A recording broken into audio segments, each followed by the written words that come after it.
with a batchmate of mine, Karthik. Karthik was the rock star of our batch. He won the best overall performer in IIM Bangalore for the year 1996.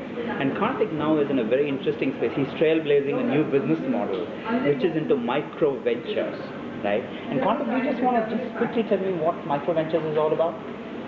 See, basically, the country has Brazilian entrepreneurs who have great ideas, and ideas always require some level of capital to get past. I mean, one would hope that on air and water you can make, businesses come alive, and one would hope you have rich friends and family. It doesn't happen often enough. And I think ideas and building businesses used to be the domain of a certain class of society.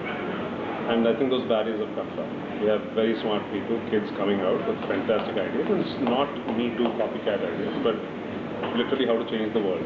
That's what we love. So why am I in the business? Not to just become a capital provider and a fat cat, but to help those stories come alive. So to help those stories come alive, essentially you don't require a public listing, a public market. You require very little capital. And what size are we talking about? 50 lakhs to 1.25 crores. Okay. So $250,000 is, because all VC stock dollar terms, even in India. So that's kind of the range in which we provide capital. And capital, unfortunately, has become something which people only want to manage in large chunks. Nobody's interested in doing small cap. So somewhat, I mean, for your viewers, for what it's worth, it's the equivalent of microfinance. Nobody wants to lend to somebody because who's going to bother lending 10,000 rupees? Who's going to bother lending 10,000 rupees? So the microfinance industry was born, bloomed. The equivalent for people who want venture capital. So it's risk capital. There is no difference from microfinance. There is no payback per se unless it takes off. So in my head, I have to be prepared to write some of these down. And you're taking that bet. And a little different from the way debt is given, where you're assessing credit risk. Here you're actually assessing human capital. And as much as it is about the idea, it's about the two guys who come to you. Can you look them in the eye and believe that these guys are actually out there, not to try and make a quick buck and off you or off the market, but actually have a passion to change something. But surely this model, see, unlike if you have 100 crores and if you're investing in 5 companies, it's a lot easier administratively to manage. But you're saying with 100 crores I'll invest in 200 companies potentially. So how do you actually make the administrative part of it work? So slight difference. We're not planning to go crazy about this because there is a limit to how much the process can handle, how much a process you can build around handling it. It's not just about the administration though. It's actually about going and sitting with these entrepreneurs once every 2 weeks, right? And so if it was just an administration, you can say there's an ERP or some system to actually set this right. It's not about that as much. So there are two parts to it. We think there is the 100 crore amount has been well thought through in an Indian context. With what's going on in India, with what a crore can do for an Indian startup. So why not 10 lakhs? Because 10 lakhs won't do enough. Why not 300 crores? Because I don't require that much. So the model is very simple. We take about a third of our capital and only those play the small checks.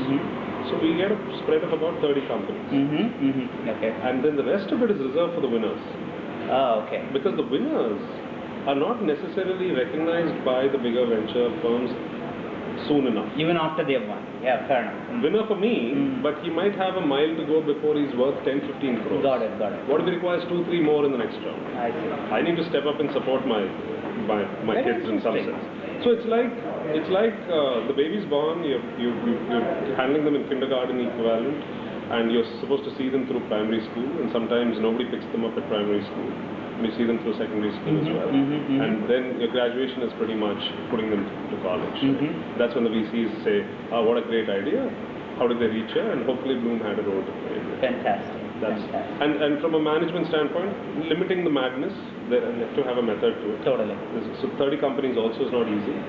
So we're 2 partners, we will have a team of maybe 2 other people. But even that, we don't know everything about every domain that we are investing in, to the extent that we can go there and get our hands dirty. So we're trying to surround ourselves with very seasoned folks from those segments. So we have a couple of mobile guys, a couple of software guys, a couple of FMCG guys, all as either domain experts or advisors.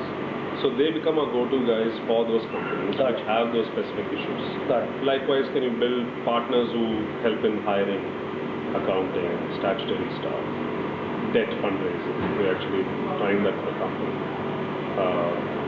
Small bankers who will then take your company to a $3 million round if you don't have the bandwidth. So you need that surround sound. I mean, there's only so much you can do humanly in a 18-hour day. That's probably how much we put in nowadays. Fantastic.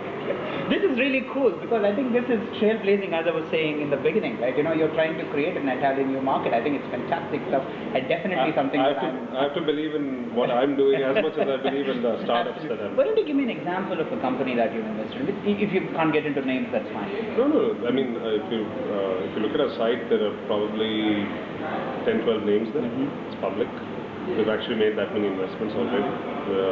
So we are fairly active in the market. And there's no secrecy around what we invest in. We in fact want to tom-tom it. We want the world to know that Bloom's put its weight behind these. And therefore get the attention of the next round of capital.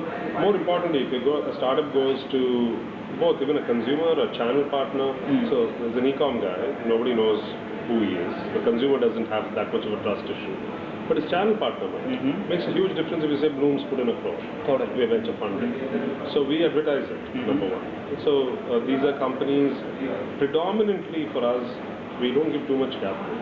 We don't give too much of what's called in the VC jargon runway, which means they have to take off in 12 to 15 months. So by definition, these are businesses which are not, it's almost like a negative list. You can't have too much real estate risk, too much capital intensive capex risk, you can't have too much large team risk. So can a nimble team with very little capital bootstrap and get the product out of the door, get traction, get customers in a 12-month period, which means default technology. Technology has to be an enabler. Totally. So it doesn't have to be, like if you look at e-com, it's actually a retail business. Most games have to be game changing by that definition, isn't Right. it? Right. Game changing in a shorter period of time have to be technology. That's what excites us. And I think rewriting the rules of how the world works, using technology as an enabler is the driver. So that's what we are focusing on. So we have done stuff in clean tech, mobile, software, and internet software. Fantastic. Actually, since I'm very excited about our most recent deal, might as well bring it up. It's not public yet as well, so if it helps you in breaking it on your blog. There's a company in Bangalore called Sports Nest. Okay. They were from a sports background, they understood sports, they understood the gaps in the supply chain, they understood how painful it is. You wanted to go and pick up a badminton racket. And essentially said that it's not just about taking that racket and giving it on the site. How do you change the customer buying experience of that? Can you tell the guy why this racket versus another one? Yes. Can you show him what is better about this racket? Can you create your own videos? Because by the way, most of these products don't have their own marketing and visuals. Most of them are coming from China or Taiwan or whatever. Yeah. Even the branded ones don't visually market them. Totally. If you gone to a sports store, it looks like a warehouse. Totally. A retail sports store looks like a warehouse. So, and the supply chain in sports is pretty messed up. It's very unorganized. So there was a room to revolutionize supply chain, customer experience, and create that wow, and do the right thing about the classic e-commerce principles, which is price, convenience, information. Can I compare things? Do I know what to buy? Do I know what kind of shoe I should get for my squash court, etc., etc. And can I do it across all age groups? So if you go to a lot of shoe stores, they'll have in certain sizes, even sports stores, etc. Things like that. So e-com solves all these problems. And that's what excited us. These guys knew the business, die-hard passionate, building the business from scratch, keeping the Zappos guys in the US as their role models, saying delivering happiness is what we want to do. Absolutely. And so it has to be, it's not just another e-com play for me. And that is my first e-commerce bet. So the other guys, seemingly a conventional business, interestingly, but it's actually path-breaking the way we see it. It's LED lighting. But basically the guy figured out that when they started off, they said there's a lot of buzz around LED. but hospital prices are going to come down. It's going to become affordable. It's going to replace the CFL bulb eventually. And how are people installing LED here? By assembling pieces from all over the world. And the Chinese stuff sucked. Yes. It was lab tested not for Indian conditions, for some European conditions. So that this should actually go bust. The LEDs are supposedly have a life of 20 years. Yes. These guys developed the technology which stabilizes the current, which can basically do wonders for you. Fantastic. By the way, since you're an ex-Infosys, their first big success was powering lighting 11 Infosys campuses. That's cool. So about What's this company called? Prompt Renewables in Bangalore again. Fantastic. So Bangalore definitely, where you're coming from, is definitely the hub of innovation. No, half our portfolio is there. There's a lot of pressure on us to have presence there. I travel a hell of a lot to make up for it into Bangalore. But I think very innovation-led, very entrepreneurial in terms of the energy that it's inculcated in the last 5 years. So these guys are the big achievements to date. When we met them, they were a small 3 crore company. They might end this year with 30 crores. Yeah, wow. Yeah, so it's one of our bigger stories. Typically not what we would fund. We love the entrepreneur. We love the fact that, and I was asking this guy for his statistics, I haven't got them yet. So if you power all of Karnataka's roads with LED, it's like building a multi-100 megawatt power station. Fantastic. So people are obsessed about, we'll build solar, wind, etc. All you need to do is change the bulb. Change the existing consumption. Change the bulb. I mean, totally. Yeah. So and essentially, you change the bulb and you can revolutionize power output, right? And so they've begun baby steps, but the big break came this year, which is where the big numbers come from. They convinced a very big toll road provider in this country to switch a 60-kilometer stretch to LED. The biggest ever stretch of LED road in this country. This went on stream last month in the Ahmedabad Bombay. Wow. Single project out of 15 crores. Okay. So this is the scope of what can be built up. Fantastic. So that's what we're passionate about. I think that's really cool. Writing new stories, changing the way India works. Absolutely. Yeah. And do you have any innovations in the way you acquire funds as well? I mean, are you looking at it very differently from what a traditional guy that's looking to raise funds would do?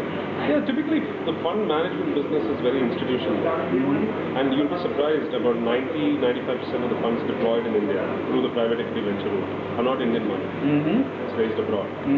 Indians think they don't want Indian risk. They get enough of it. The foreigners think there's an emerging economy, 20% return for opportunities is great. They get 5 or 8. We've turned the tables. All our money so far is domestic.